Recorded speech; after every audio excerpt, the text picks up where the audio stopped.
Big breaking news, Joe Biden has finally emerged from his basement. Look, I think it's a reminder of the risk-reward of this Biden in the basement strategy. It's so crazy what's happening. Here's a guy who doesn't talk. Nobody hears him. Whenever he does talk, he can't put two sentences together. Historically, 2020 is unprecedented, and the US presidential election is no different. President Donald Trump is going into the election with the lowest approval rating of any incumbent president in modern US history.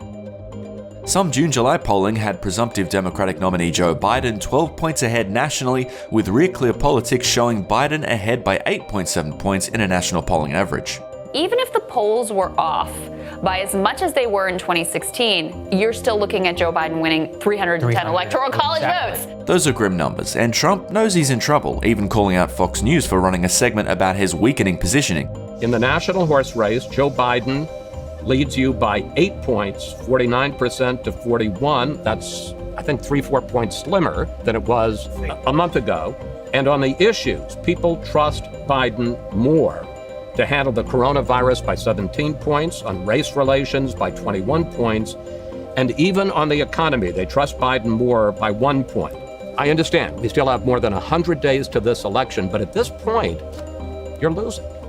First of all, I'm not losing, because those are fake polls. They were fake in 2016, and now they're even more fake.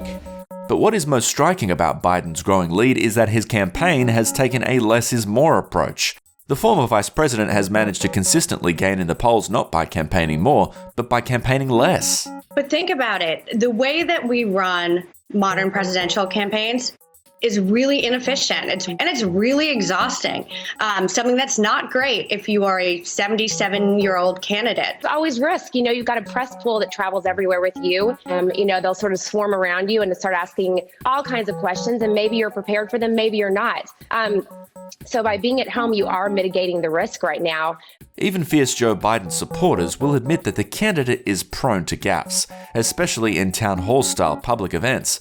And when facing an opponent like Trump, those slip-ups can be lethal to a campaign. No man has a right to raise a hand to a woman in anger other than in self-defense, and that's rarely ever occurs.